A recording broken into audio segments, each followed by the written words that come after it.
صحابته والتابعين ومن تبعهم بإحسان إلى يوم الدين. أما بعد فيا إخوتي في الله السلام عليكم ورحمة الله وبركاته. Waalaikumsalam warahmatullahi wabarakatuh.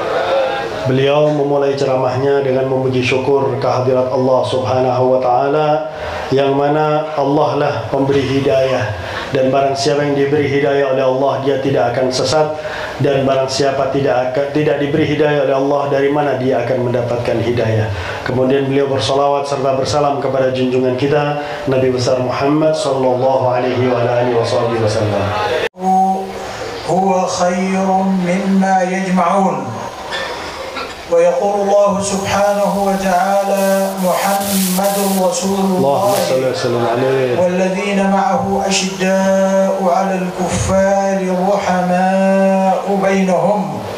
ويقول الله سبحانه وتعالى قد جاءكم من الله نور وكتاب مبين يهدي به الله من اتبع رضوانه سبل السلام ويخرجهم من الظلمات إلى النور بإذنه ويهديهم إلى صراط مستقيم. ويقول الله سبحانه وتعالى لقد جاءكم رسول من أنفسكم عزيز عليه ما عنتم حريص عليكم بالمؤمنين رؤوف رحيم. Beliau mengutip firman Allah Subhanahu wa taala yang semua berkenaan dengan junjungan kita Nabi besar Muhammad sallallahu alaihi wasallam. Yang pertama, katakanlah kepada mereka, wahai kekasihku Nabi Muhammad, dengan keutamaan dari Allah dan dengan rahmat dari Allah bergembiralah, karena itu lebih baik dari apa-apa yang kalian usahakan. Kemudian yang kedua, beliau menyatakan firman Allah Subhanahu wa taala, telah datang kepada kalian nur, cahaya, yaitu Nabi Muhammad SAW, dan kitab, yaitu Al-Quran. Kemudian firman Allah Subhanahu wa ta'ala, telah datang kepada kalian Rasul, Nabi yang mulia, yaitu Nabi besar Muhammad Sallallahu Alaihi Wasallam, yang mana beliau sangat prihatin terhadap apa yang menimpa kita, dan beliau sangat bersungguh-sungguh ingin menyelamatkan kita, dan beliau sangat cinta dan sayang kepada setiap orang yang beriman. Dan juga mengatakan Muhammadun Rasulullah, Nabi Muhammad adalah utusan Allah, dan yang bersama beliau sangat keras kepada orang-orang kafir dan sangat sayang kepada orang-orang yang beriman. وروى الإمام أحمد والبيهقي والحاكم بأسانيدهم إلى العرباض بن سارية رضي الله عنه عن النبي صلى الله عليه وسلم أنه قال: إني عند الله لخاتم النبيين وإن آدم لمنجدل في طينته وسأخبركم عن ذلك. أنا دعوة أبي إبراهيم وبشارة عيسى ورؤيا التي رأت وكذلك أمهات النبيين يرينه وأنها رأت عند مولده نورا أضاءت له قصور الشام. Insyaallah. Beliau juga menyampaikan hadis Nabi Muhammad yang diriwayatkan oleh Imam Baihaqi dan yang lainnya dengan sanad kepada sahabat Irbid, bahwasanya Rasulullah sallallahu alaihi wasallam menyampaikan, aku adalah akhir para nabi, ujung para nabi, yang mengkhatamkan para nabi. Jadi tidak ada nabi setelah Rasulullah sallallahu alaihi wasallam. Sedangkan Nabi Allah Adam sedang dalam proses pembuatan. Dan juga Rasulullah menyampaikan, aku menyampaikan kepada kalian, aku adalah berkat doa ayahku Ibrahim, dan aku adalah kabar gembira yang dibawa oleh Sayyidina Isa. Dan ketika ibuku melahirkan aku, beliau melihat cahaya, yang mana cahaya tersebut menyinari sebagian gedung yang ada di Syam. An-Nabi sallallahu alaihi wasallam bayyana lana fi hadzal hadits أن له وجودا متقدما على وجوده الحسي وهو قوله صلى الله عليه وسلم إني عند الله لخاتم النبيين وإن آدم لمنجدل في طينته. di sini kita mengetahui bahwasanya beliau itu ada sebelum keberadaan jasad beliau. Jadi beliau itu sudah ada meskipun bukan berbentuk jasad, sebagaimana hadis yang telah disampaikan tadi bahwasanya aku adalah penutup para nabi dan aku ada sedangkan Sayyidina Adam itu aku ini penutup para nabi sedangkan Sayyidina Adam sedang dalam proses pembuatan. هذا الحديث النبي صلى الله عليه وسلم يتكلم فيه على الحقيقة وليس على المجاز لأنه أكد بمؤكدات إن حرف توكيد وأكد كذلك بقوله عند الله وأكد كذلك بزيادة اللام فكل هذه مؤكدات تفيد أن النبي صلى الله عليه وسلم كان له وجود وإن لم نكن نعلم حقيقة هذا الوجود وآدم منجدل في طينته على الحقيقة لا على المجاز لأن المجاز في لغة العرب لا يؤكد. Insyaallah. Beliau mengatakan dari sini bahwasanya apa yang disampaikan oleh Rasulullah itu secara sungguh-sungguh, bukan perumpamaan. Bahwasanya Rasulullah memang sudah ada. Kenapa? Karena Rasulullah menyampaikan dengan tiga bantuan, yang mana tiga bantuan ini menyatakan kesungguhan apa yang disampaikan oleh Nabi Muhammad SAW. Pakai inna, pakai indallah, pakai lam, itu huruf-huruf atau sarana-sarana yang menunjukkan apa yang disampaikan beliau itu benar dan dikuatkan dengan tiga sarana bantu tersebut. Sedangkan Nabi Allah Adam ini juga ada, wujudnya ada. Jadi pada waktu itu Rasulullah pun sudah ada meskipun bukan dalam berbentuk jasad. نحن نقول بأن هذا الوجود هو نور النبي صلى الله عليه وسلم لقوله تعالى قد جاءكم من الله نور وكتاب مبين وقال سيدنا عبد الله بن عباس رضي الله عنهما النور هو محمد والكتاب المبين هو القرآن في تفسيره عليه رضوان الله. Kita mengatakan bahwasanya keberadaan Nabi pada waktu itu adalah berupa cahaya. Sebagaimana firman Allah Subhanahu wa taala telah datang kepada kalian nur, cahaya dan kitab yang sangat jelas. Sayyidina Abdullah bin Abbas radhiyallahu anhuma di dalam tafsir ayat tersebut beliau mengatakan nur yang dimaksud adalah Nabi besar Muhammad sallallahu alaihi wasallam dan kitab adalah Al-Qur'an. وأيضا هنالك حديث رواه الإمام القسطلاني في المواهب اللدنية وعزاه إلى مصنف عبد الرزاق وهو حديث سيدنا جابر بن عبد الله الأنصاري رضي الله عنه أنه سأل النبي صلى الله عليه وسلم فقال له بأبي أنت وأمي يا رسول الله أخبرني عن أول شيء خلقه الله سبحانه وتعالى قال إن أول شيء خلقه الله تعالى نور نبيك من نوره فجعل ذلك النور يدور بالقدرة حيث شاء إلى آخر الحديث. Juga diriwayatkan oleh Al-Imam Al-Qastallani riwayat hadis dari Sayyidina Jabir bin Abdullah Al-Ansari radhiyallahu an bahwasanya beliau Sayyidina Jabir tanya kepada Nabi Muhammad sallallahu alaihi wasallam tentang hal pertama yang diciptakan oleh Allah Subhanahu wa taala. Maka Rasulullah menyampaikan bahwasanya hal pertama yang diciptakan oleh Allah adalah nur, cahaya, yaitu cahaya Nabi Muhammad sallallahu alaihi wasallam dari biasan cahaya Allah Subhanahu wa taala, dan Allah dengan kemampuannya mengelilingkan cahaya tersebut di tempat-tempat yang diinginkan oleh Allah Subhanahu wa taala sampai akhir hadis katanya beliau. هذا الحديث قد تكلم فيه علماء الحديث من جهة التضعيف والوضع.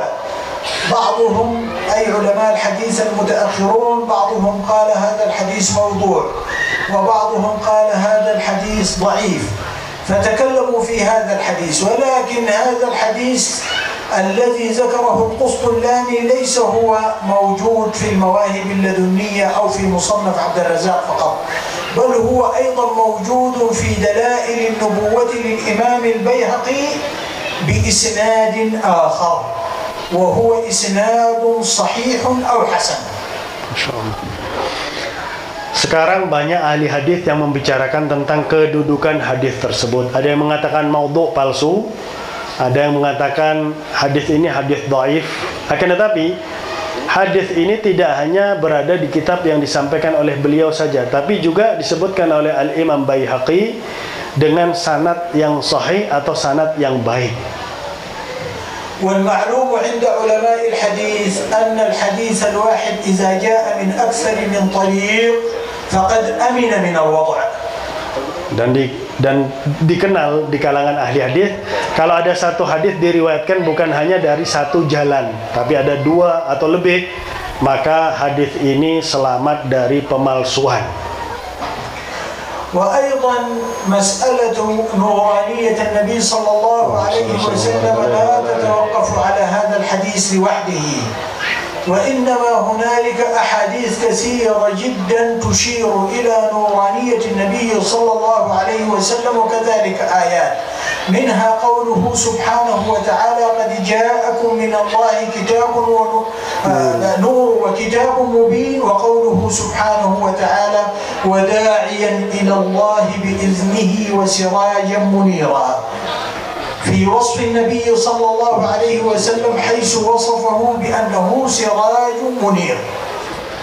Dan tentang keberadaan beliau dalam keadaan nur, dalam wujud cahaya, itu bukan hanya satu dua hadis, sangat banyak hadis yang diriwayatkan keberadaan beliau dalam wujud cahaya. Bahkan ayat Al-Quran yang telah beliau bacakan tadi, telah datang kepada kalian nur, itu sudah jelas itu adalah junjungan kita Nabi Muhammad sallallahu alaihi wasallam. Dan di dalam ayat yang lain disebutkan da'iyan, beliau adalah sebagai dai dengan izin Allah Subhanahu wa taala, dan sirajan, dan beliau sebagai cahaya yang menerangi.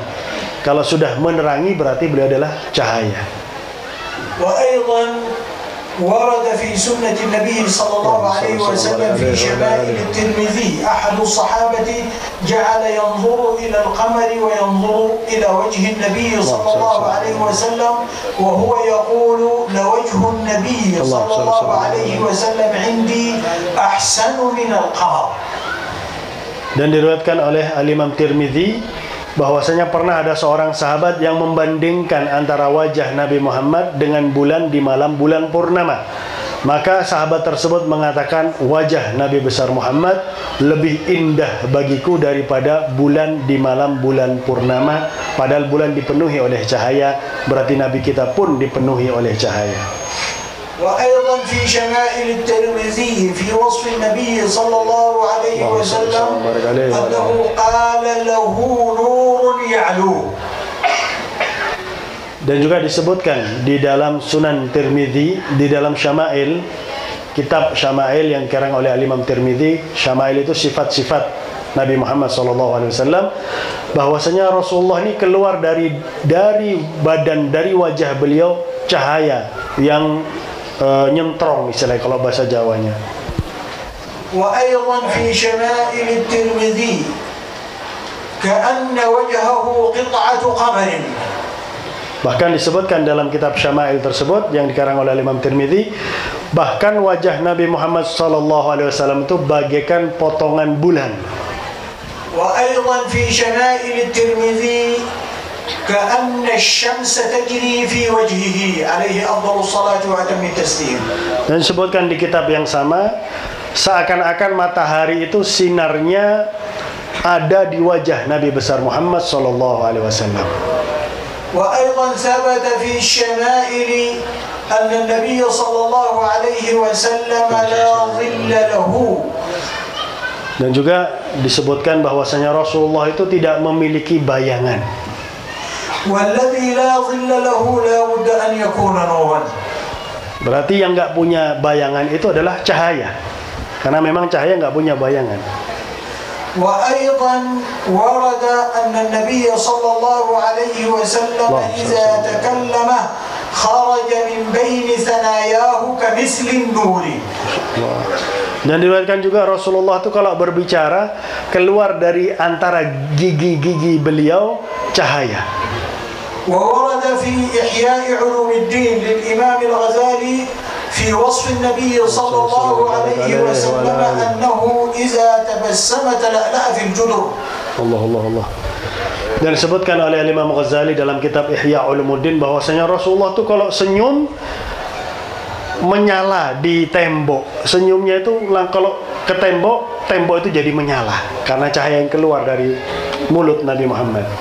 وفي دلائل النبوة للإمام البيهقي أن النبي صلى الله عليه وسلم كان يجلس مع زوجته السيدة عائشة أم المؤمنين عليها رضوان الله فجعل النبي صلى الله عليه وسلم يعرق وجعل عرقه يتولد نورا. الله. فدهشت السيدة عائشة أم المؤمنين عليها رضوان الله فسألها النبي صلى الله عليه وسلم وقال لها لم دهشت؟ قالت له يا رسول الله جعلت تعرق وجعل عرقك يتولد نورا ولو رآك أبو كبير الهذلي لعلم أنك أولى بشعره من ممدوحه. فقال لها النبي صلى الله عليه وسلم وماذا قال أبو كبير الهذلي؟ قال ومبرأ من كل غبرة حيضة وفساد مرضعة وداء مغيل وإذا نظرت إلى أسرة وجهه برقت بروق العارض المتهلل عليه أفضل الصلاة وأتم التسليم. Bahkan suatu saat beliau duduk bersama salah satu istrinya Sayyidatuna Aisyah, disebutkan oleh Imam Baihaqi, sedang duduk bersama istrinya Sayyidatuna Aisyah, tiba-tiba keluar keringat tersebut menetes. Ketika menetes, keringat tersebut memancarkan cahaya, bahkan disebutkan menghasilkan cahaya. Keringatnya Nabi menghasilkan cahaya. Maka Sayyidatuna Aisyah kagum luar biasa. Maka ditanya, kenapa kamu kok seperti kaget tapi kagum? Wahai Rasulullah, dari keringatmu itu keluar cahaya ya Rasulullah, menghasilkan cahaya. Seandainya Abul Kabir Huzali melihatmu, mesti dia akan menambahkan dalam syairnya, dalam pujiannya kepadamu ya Rasulullah. Apa syairnya Abul Kabir Al-Huzali? Abul Kabir Al-Huzali memuji Nabi Muhammad SAW. Bahkan di akhir pujiannya beliau mengatakan, dari cahaya yang memancar darimu ya Rasulullah, itu bumi bagaikan bercahaya dari cahaya yang memancar dari Nabi Muhammad SAW. وأيضا عندما ولد النبي صلى الله عليه وسلم خرج معه نور أضاءت له قصور الشام. Dan ketika lahir Nabi Muhammad SAW, keluar bersama beliau itu cahaya, yang mana cahaya ini menerangi sebagian gedung di Syam. Sebagian gedung di Syam. Ini omongan yang perlu dipercaya karena beliau ini ahli hadis. Kalau ada satunya itu yang pernah ngomong berarti ahli goblok itu. وأيضا النبي صلى الله عليه وسلم في دعائه واجعل لي نورا ودعاؤه عليه أفضل الصلاة وأتم التسليم مستجاب. Dan Rasulullah pun mohon kepada Allah, jadikanlah aku cahaya ya Allah, dan doanya Nabi Muhammad dikabulkan oleh Allah Subhanahu wa taala. فنورانية النبي صلى الله عليه وسلم ليست بمتوقف على حديث جابر لوحده، ولكن تظاهرت عليها الأحاديث والأدلة وأوصاف الصحابة للنبي عليه أفضل الصلاة وأتم التسليم. لذلك نجد كبار العلماء وكبار الحفاظ من أهل السنة والجماعة عندما يصفون النبي صلى الله عليه وسلم بأنه نور لا يخطئون.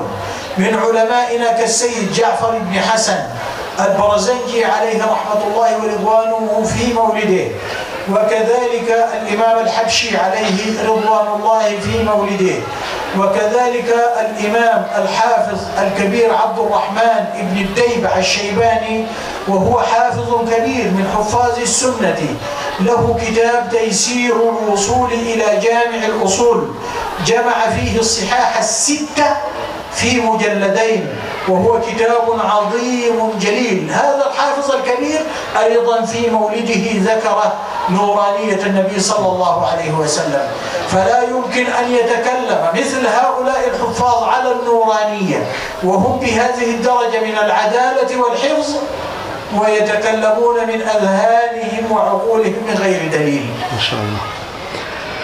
Selain itu banyak sekali hadis, banyak sekali perkataan para sahabat, sifat-sifat yang disifatkan oleh para sahabat tentang Nabi Muhammad SAW, dalil-dalil yang sungguh kuat tentang cahayanya Nabi besar Muhammad SAW.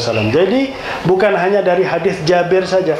Tadi beliau mengatakan dari kitab Maulid Sayyidina Ja'far Al-Barzanji, Maulid Al-Habib Ali bin Muhammad bin Husain Al-Habashi, Maulid Sayyidina Abdurrahman Ad-Daiba'i, yang mana Sayyidina Abdurrahman Ad-Daiba'i ini adalah ahli hadis, dan beliau merangkum 6 kitab hadis sahih di dalam 2 jilid karena beliau sangat mumpuni di dalam ilmu hadis.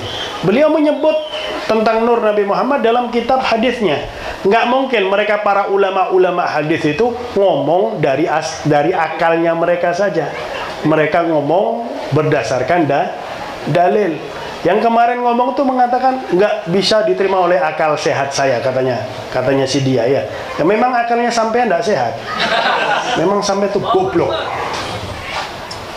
وكذلك كلام ساداتنا العارفين عليهم رضوان الله، منهم سيدي الإمام أبو الحسن الشاذلي عليه رحمة الله ورضوانه، حيث يقول في صلاته: اللهم صل وسلم وبارك على سيدنا محمد النور الذاتي والسر الساري في سائر الأسماء والصفات. وله صلاة أخرى: اللهم صل وسلم على سيدنا محمد نور الذات وسر الأسرار الساري نوره في سائر الأسماء والصفات. وكذلك سيدي عبد السلام بن مشيش عليه رحمة الله ورضوانه حينما يقول في صلاته: اللهم صل على من منهم شقت الأسرار وانفلقت الأنوار وفيه ارتقت الحقائق وتنزلت علوم آدم فأعجز الخلائق إلى آخر صلاته. فهؤلاء ثبتت عندهم نورانية النبي صلى الله عليه وسلم كشفا. Seperti Al-Imam Abul Hasan Ali bin Abdullah bin Abdul Jabbar Syadzili, beliau di dalam salawatnya beliau menyebut Nabi Muhammad itu sebagai nur. Zatnya Nabi Muhammad itu adalah nur yang selalu ada. Nurnya Nabi Muhammad tidak pernah hilang, tidak pernah lenyap, selalu ada. Juga disebutkan Syekh Al-Mashish, Syekh Abdul Salam Ibn Al-Mashish di dalam salawatnya, bahkan dari nur cahaya Nabi Muhammad itu sallallahu alaihi wasallam muncul cahaya-cahaya yang lain berkat cahaya Nabi besar Muhammad sallallahu alaihi wasallam. Dan di kalangan mereka itu kalau sudah ngomong seperti itu sampai dijadikan sholawat, berarti betul-betul itu sesuatu yang ada, nyata, dan mereka lihat itu. Mereka sudah melihatnya. وكذلك من العارفين سيدي الإمام أحمد البدوي عليه رحمة الله ورضوانه، حيث يقول في صلاته المشهورة: اللهم صل وسلم وبارك على سيدنا محمد شجرة الأصل النورانية إلى آخر الصلاة. Juga Sayyidina Ahmad Al-Badawi, beliau adalah ulama besar, orang yang sudah sampai kepada Allah Subhanahu wa taala, yang mana beliau di dalam salawatnya kepada Nabi Muhammad SAW, beliau menciptakan salawat, mengarang salawat, ya Allah bersalawatlah kepada Nabi Muhammad SAW, yang mana beliau adalah sumber segala cahaya, sehingga diibaratkan sebagai pohon cahaya Nabi besar Muhammad SAW. وكذلك مسألة نورانية النبي صلى الله عليه وسلم لا تتعارض مع بشريته ولا تتعارض مع نسبته إلى آدم عليه السلام. Keberadaan beliau sebagai cahaya ini tidak berlawanan dengan zat beliau, tubuh beliau, jasmani beliau, dan juga tidak berlawanan dengan beliau sebagai keturunan Nabi Allah Adam alaihi salam. في المواهب اللدنية ذكر الإمام القسطلاني عليه رحمة الله ورضوانه أن الله سبحانه وتعالى أمر جبريل إلى الأرض ويأخذ طينة النبي صلى الله عليه وسلم من سرة الأرض من مكة المكرمة، وأمره أن يعجن هذه الطينة بماء التسنيم، فلذلك صار النبي صلى الله عليه وسلم ريقه أعذب من العسل وريحه أطيب من المسك. هذه الطينة دورها سيدنا جبريل عليه السلام إلى أن صارت كالكرة وهي مشعة لها نور، ثم جعلها في موضعها في الكعبة، ثم أتى الطوفان فأخذها من الكعبة وألقاها في الموضع الذي فيه قبره عليه أفضل الصلاة وأتم التسليم. لذلك سار النبي صلى الله عليه وسلم مكيا مدنيا صلى الله عليه وسلم. ماء تسنيم هذا؟ ماء التسنيم نهر في الجنة. ما شاء الله. ما شاء الله. Disebutkan oleh Al-Imam Al-Qastallani di dalam Mawahib Al-Dunia bahwasanya Allah memerintahkan Sayyidina Jibril alaihissalam ketika akan menciptakan Nabi Muhammad untuk mengambil tanah yang paling suci, yaitu dari Mekah. Kemudian tanah ini dicampur dengan air dari sungai Tasnim, katanya beliau. Saya tanya, sungai Tasnim itu sungai di mana? Sungai di surganya Allah Subhanahu wa taala. Dicampur oleh Sayyidina Jibril tanah tersebut dengan air dari sungai Tasnim. Ini luar biasa ini. Pembuatannya itu istimewa. Nggak seperti yang lambene rusak itu ya, ngomong sembarangan. Nggak tahu dibuat dari mana itu. Naudzubillahi min dzalik. Saya kalau ngomong nanti tambah kasar ya. Nah, makanya disebutkan ludahnya Nabi Muhammad itu lebih manis dari madu. Keringatnya Nabi Muhammad itu lebih harum daripada minyak wangi misik. Karena dari pembuatannya luar biasa. Setelah selesai jadi seperti bola, katanya beliau, muntah besar atau kecil, karena beliau mengatakan tadi kurah bola, diletakkan kembali di Mekah di tempatnya oleh Jibril, kemudian diambil oleh angin tufan, diterbangkan di Madinah di tempat kuburnya Nabi Muhammad SAW. Makanya beliau itu adalah orang Mekah, beliau juga orang Madinah. Allahumma salli wa sallim barik alaihi wa ala alihi. Allahumma salli wa sallim barik alaihi. Allahumma salli wa sallim barik. سيدنا محمد صلى الله عليه وسلم قال كلكم لآدم وآدم من تراب. السؤال الذي ينبغي أن يسأل: هل المخاطب يدخل في مضمون خطابه؟ النبي قال كلكم لآدم وآدم من تراب، ولم يقل كلنا، وإنما قال كلكم. فهل المخاطب يدخل في مضمون خطابه؟ Setiap kalian itu dari Adam. Jadi dari keturunan Nabi Allah Adam alaihissalam. Dan Nabi Allah Adam itu dari tanah. Sekarang pertanyaannya, ketika beliau mengatakan setiap kalian, apakah beliau itu yang ngomong masuk di dalam apa yang beliau sampaikan? So, beliau mengatakan setiap kalian, bukan mengatakan setiap kita. Kalau beliau mengatakan setiap kita, pasti beliau masuk di dalam omongan beliau. Tapi beliau mengatakan setiap kalian. Jadi pertanyaannya, apakah beliau yang ngomong masuk di dalam apa yang beliau sampaikan tersebut? Understand? النبي صلى الله عليه وسلم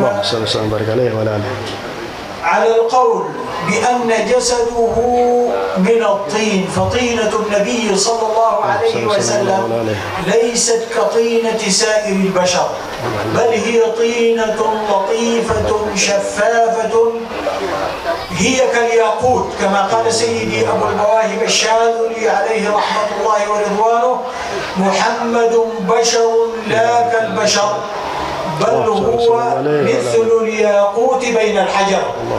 فإذا كان هذه اللمب يعني من الظاهر من الزجاج، والزجاج من الرمل، والرمل من الطين، السيليكون الذي منه الزجاج هذا من الرمل. فإذا كان الزجاج لا يحجب ما وراءه فنجعل ذات النبي صلى الله عليه وسلم الزجاج مثلها، لا نقول هي مثل الزجاج، وروحه نورانية، فذاته عليه أفضل الصلاة وأتم التسليم لا تحجب نورانيته، عليه أفضل الصلاة وأتم التسليم.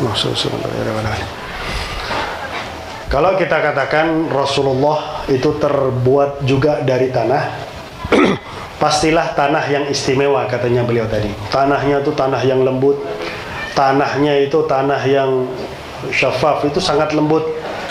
Tanahnya itu bahkan disebutkan bagaikan yakut.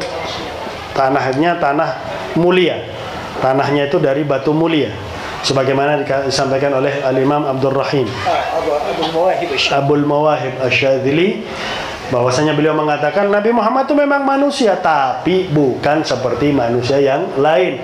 Beliau itu bagaikan yakut, manusia yang lain adalah batu. Kita batu sama batu yakut. Yakut itu harganya miliaran kalau merah. Apa sama batu sama yakut? Ya tidak sama, lain, beda. Maka Rasulullah SAW beliau mengatakan kalau lampu ini ada tutupnya, ya. Tutupnya lampu ini terbuat ujung-ujungnya dari tanah juga, katanya beliau tadi. Akan tetapi tutupnya lampu ini tidak bisa menghalangi cahaya lampu. Tetap cahaya lampu itu bisa menyinari, betul. Begitu juga ketika Allah menciptakan Nabi Muhammad SAW, beliau diciptakan dari bahan yang spesial, bahan yang istimewa, yang tidak akan bisa menutupi cahaya Nabi Muhammad SAW. بهذا يظهر لنا أن النبي صلى الله عليه وسلم نور، وأن نورانيته عليه أفضل الصلاة وأتم التسليم لا تتنافى مع بشريته، وكذلك لا تتنافى مع نسبته إلى آدم عليه السلام، بل النبي صلى الله عليه وسلم هو أصل كل موجود، فما من موجود من الموجودات إلا والنبي صلى الله عليه وسلم هو أصل له عليه أفضل الصلاة وأتم التسليم. Dari sini kita ketahui bahwasanya beliau adalah cahaya, yang mana cahaya itu tidak menafikan diri beliau sebagai manusia, tidak menafikan diri beliau sebagai keturunan Nabi Allah Adam alaihissalam seperti manusia yang lain. Akan tetapi beliau adalah manusia yang sangat spesial, manusia yang sangat indah. قال سيدي سالم الحفني عليه رحمة الله ورضوانه، وهو من أئمة السادة الخلوتية، وهو شيخ الإمام الصاوي والشيخ الدردير في الطريقة، قال عندما أراد الله سبحانه وتعالى إيجاد الحقيقة المحمدية أوجدها في غاية الكمال الممكن، ثم أبرزها إلى الوجود الحسي دون مقامها، فجعلها تترقى في المقامات لتتشرف بها المقامات، لا لتتشرف هي بالمقامات. Sallallahu alaihi wasallam. Tadi ada yang belum saya terjemahkan.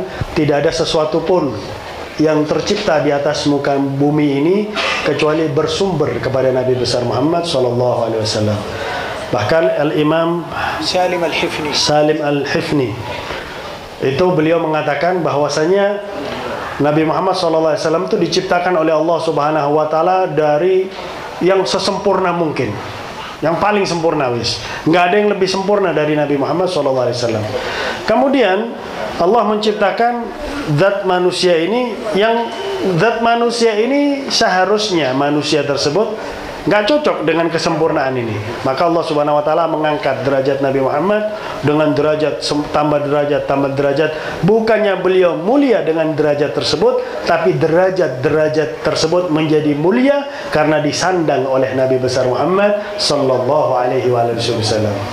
وينبغي علينا أن نؤمن إيمانا صادقا يقينيا أن النبي صلى الله عليه وسلم هو مراد الإرادة الإلهية والكون مراد لأجله عليه أفضل الصلاة وأتم التسليم. Oleh karena itu kita harus yakin seyakin-yakinnya, katanya beliau, betul-betul beriman beliaulah Rasulullah, keinginan mulia Allah Subhanahu wa ta'ala. Dan semua alam semesta ini adalah karena berkat keinginan Allah terhadap Nabi besar Muhammad sallallahu alaihi wa alihi wasallam. هذا وأقول قولي هذا وأستغفر الله لي ولكم ولسائر المسلمين من كل ذنب فاستغفروه إنه هو الغفور الرحيم وتوبوا إليه إنه هو التواب الرحيم. Pasal terakhir sebelum itu. اللهم علمنا بما ينفعنا وانفعنا بما علمتنا وزدنا علما وانفعنا بنفحة خير منك يا أرحم الراحمين واجعل هذا العمل خالصا لوجهك الكريم لا رياء ولا سمعة ولا عجب ولا استكبار فيه. وصل اللهم على سيدنا محمد وعلى آله وصحبه وسلم على هذه النية وجميع النيات السابقة وجميع النيات التي نوى بها سيدنا محمد صلى الله عليه وسلم وجميع النيات التي نوى بها السلف الصالح وكل نية جالبة للخير دافعة للشر وإلى حضرة النبي صلى الله عليه وسلم. الفاتحة. أعوذ بالله من الشيطان الرجيم. بسم الله الرحمن الرحيم. الحمد لله رب العالمين الرحمن الرحيم مالك يوم الدين إياك نعبد وإياك نستعين صراط المستقيم صراط الذين أنعمت عليهم غير المغضوب عليهم ولا الضالين. Sekedar penambahan, oleh karena itu kita kalau mau ngambil ilmu dari orang yang punya sanad keilmuan yang nyambung kepada Nabi Muhammad, karena nggak mungkin ngomong sembarangan. Ngomongnya itu dari ilmu yang memang beliau ketahui. Kalau ada orang ngomong sembarangan berarti sudah jelas sanad keilmuannya itu tidak nyampe kepada Nabi Muhammad sallallahu alaihi wasallam. Enggak mungkin ilmunya tersebut akan menyampaikan kita kepada Allah Subhanahu wa taala. Sesaat lagi kita akan membaca pasal terakhir sebelum Mahalul Qiyam. Kemudian ketika Mahalul Qiyam, tolong Mahalul Qiyam di tempatnya masing-masing. Enggak usah maju merangsek ke depan ya.